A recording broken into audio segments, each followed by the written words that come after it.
Hello friends, नमस्ते आप सभी को। और आज हम इस टॉपिक पर बात करेंगे कि 1947 और 1948 की जो वॉर हुई वो कैसे हुई, क्यों हुई, इसके परिणाम क्या रहे। और इंडिया पाकिस्तान के बीच ये फर्स्ट वॉर थी, तो इसके बारे में हम जितने फैक्ट्स हो सकते हैं उन फैक्ट्स पर बात करेंगे, लेकिन एक शॉर्ट टाइम है। तो इंडिया पाकिस्तान के बीच में ये जो वॉर हुई थी 1947-48 में, इस वॉर की तैयारी जो है पाकिस्तान ने आज़ादी के तुरंत बाद शुरू कर दी थी। जैसे ही आज़ाद हुए इन्होंने तैयारी शुरू कर दी थी इस वॉर को लेकर के। उन्होंने कबायली लोगों को ट्रेन करना शुरू कर दिया था, उनको हथियार देना शुरू कर दिया था अगस्त के महीने से ही। जैसे ही भारत आज़ाद हुआ और पाकिस्तान आज़ाद हुआ अगस्त 1947 में ही। और उसके बाद पाकिस्तान ने जो कबायली लड़ाकों को तैयार किया और उनके साथ अपनी सेना के ऑफिसर्स को और जवानों को उन लोगों के बीच में, कबायली लड़ाकों के बीच में कुछ ऐसे ऑर्गेनाइजेशनल तरीके से उनको मिक्सअप किया कि कोई भी डिफ्रेंशिएट नहीं कर सकता था कबायली लड़ाके कौन है और इंडियन वो पाकिस्तानी आर्मी कौन है। तो पाकिस्तानी आर्मी और कबायली लड़ाकों ने मिलकर के एटलीस्ट अक्टूबर में इंडिया पर नहीं कहेंगे हम, कश्मीर पर अटैक कर दिया था, क्योंकि तब तक कश्मीर इंडिया का पार्ट नहीं था। उसके बाद क्या होता है कि कश्मीर की जो आर्मी थी, यानी कि राजा हरी सिंह जो कश्मीर के राजा थे, उनकी जो आर्मी थी वो इतनी कैपेबल नहीं थी, उनके पास इतने सोल्जर्स नहीं थे कि वो कश्मीर को डिफेंड कर सकते अपनी दम पर। लेकिन उनकी आर्मी ने बहुत कोशिश की, उनकी आर्मी जितना कर सकती थी उन्होंने उतना किया। और जैसे उन्होंने कई जगह पर ब्रिजेस को उड़ाया, और जिसकी वजह से इनका जो फॉरवर्ड मूवमेंट था ये डिले हुआ। जो कश्मीरी कुछ लोकल्स थे उन्होंने इनको रास्ते से भटकाया, तो जिससे क्या कहते हैं कि कुछ डिले वहाँ भी हुआ इनको। तो लेकिन 15 से 20 दिन के अंदर ये लोग कश्मीर के श्रीनगर एयरपोर्ट के आउटस्कर्ट्स में ये लोग पहुँच चुके थे। तब जाकर के राजा हरी सिंह की नींद खुली और राजा हरी सिंह भागते भागते दिल्ली पहुँचे।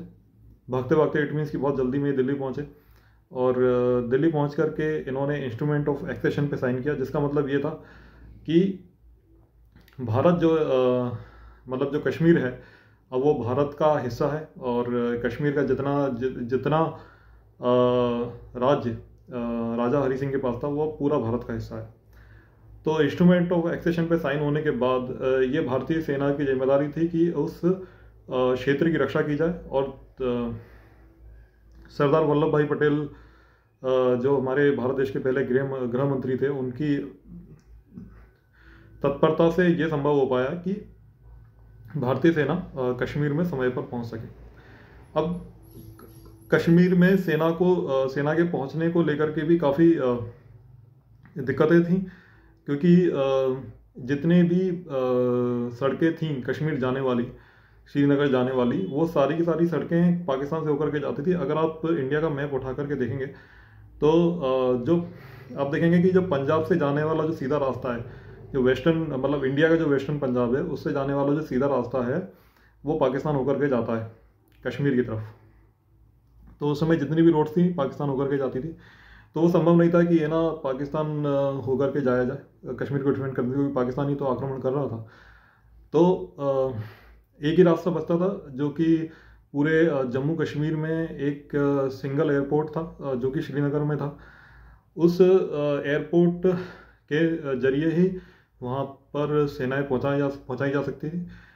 लेकिन वो एयरपोर्ट भी पूरी तरह से तैयार नहीं था, उसकी जो हवाई पट्टी थी वो तैयार नहीं थी। तो उस समय पर भारतीय सेना ने राष्ट्रीय स्वयंसेवक संघ आरएसएस से संपर्क किया। आरएसएस ने उस इमरजेंसी की स्थिति में भारतीय सेना की मदद की उस हवाई पट्टी को तैयार करने में। कुछ शायद मुझे अच्छे से याद नहीं है, लेकिन शायद 1 दिन के समय में या 2 दिन के समय के अंदर में ये काम किया गया था। और भारतीय सेना को तुरंत वहाँ पर लैंड कराया गया, और जैसे ही भारतीय सेना वहाँ पर लैंड हुई है और उन्होंने वहाँ पर लड़ाई शुरू कर दी है। क्योंकि जब भारतीय सेना लैंड हुई तो उस समय पर ये जो कबायली लड़ाके और पाकिस्तानी आर्मी थी, ये लोग कश्मीर के जो अकेला अकेला जो एयरपोर्ट था, श्रीनगर का एयरपोर्ट, उसके बहुत पास, बहुत करीब पहुंच चुके थे। अगर वो एयरपोर्ट हाथ से निकल जाता तो कश्मीर को बचाने के लिए, जम्मू कश्मीर को बचाने के लिए जितनी मुश्किलें आई उससे कई गुना और अधिक मुश्किलें वो बढ़ जाती। ठीक है, तो जो मेजर सोमनाथ शर्मा थे, उनके कमांड में जो एक कंपनी वहाँ पर पहुँची, एक कंपनी की नफरी अप्रोक्स 130 बंदों की होती है, लेकिन वहाँ पर तकरीबन जो प्लेन था, जो एयरक्राफ्ट था, ट्रांसपोर्ट एयरक्राफ्ट, वो लगभग मुश्किल से 100 बंदों को भी नहीं ले जा सकता था। तो जितने लोग वहाँ पहुँचे, जितने सोल्जर्स वहाँ पहुँचे, उन्होंने मतलब स्थिति ये थी कि उन्होंने वहाँ से लैंड होते ही लड़ाई शुरू कर दी थी।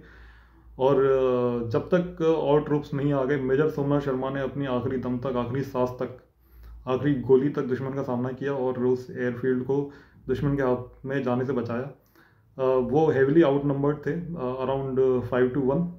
ठीक है, मतलब अगर मेजर सोमनाथ शर्मा का एक सोल्जर है तो दुश्मन के 5 सोल्जर्स थे, तो इतने हेविली आउट नंबर्ड थे, फिर भी उन्होंने बहुत बहादुरी से अगेंस्ट एवरी ऑड उन्होंने डिफेंड किया उस एयरपोर्ट को। उस एयरपोर्ट के डिफेंड करने की वजह से आज मतलब जितनी मुश्किलें हमें आई उससे आ सकती थी, जितनी मुश्किलें आ सकती थी कश्मीर को बचाने में, उससे कई गुना कम मुश्किलें आई। और इसके लिए, इस बहादुरी के लिए उनको भारत का पहला परमवीर चक्र मेजर सोमनाथ शर्मा को दिया गया। जब और ट्रूप्स पहुंचे तो ये लड़ाई आगे बढ़ी। हमने पाकिस्तानी आर्मी और कबायली लड़ाकों को धीरे धीरे करके पीछे खदेड़ा, और आज जो हिस्सा कश्मीर का हमारे पास है, उतना हिस्सा आ चुका था हमारे पास। सियाचिन की कहानी अलग है, सियाचिन की कहानी मैं किसी और वीडियो में बताऊंगा।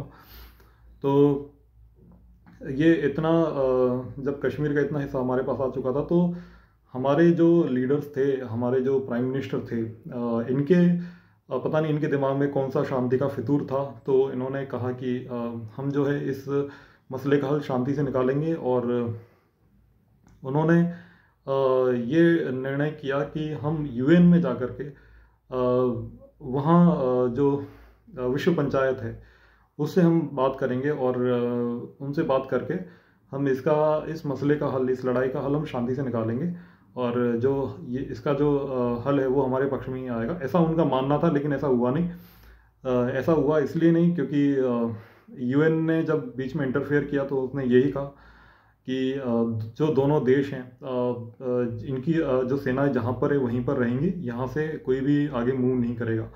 तो उस समय पर पाकिस्तान की आर्मी के कंट्रोल में जो एरिया था, यानी कि आज जो पाकिस्तान ऑक्यूपाइड कश्मीर है इलीगली, वो एरिया मतलब एलओसी के लेफ्ट साइड में, यानी कि वेस्टर्न साइड में रह गया, और एलओसी के ईस्ट साइड में जो कश्मीर है वो इंडियन कश्मीर है। इंडियन कश्मीर इट मीन्स की जो जम्मू कश्मीर जो राज्य है वो। तो इसमें जो क्या कहते हैं कि हमारे लीडर्स ने जो गलती की उसका खामियाजा आज तक हम भुगत रहे हैं, और इसके इनकी वजह से आज तक मतलब कश्मीर का मुद्दा नहीं सुलझ पाया। और आर्टिकल 370 पे भी हम बात करेंगे, लेकिन किसी और वीडियो में। और बहुत बहुत धन्यवाद आपका ये पूरा वीडियो देखने के लिए। नमस्ते, आप सभी को नववर्ष की हार्दिक शुभकामनाएं। धन्यवाद।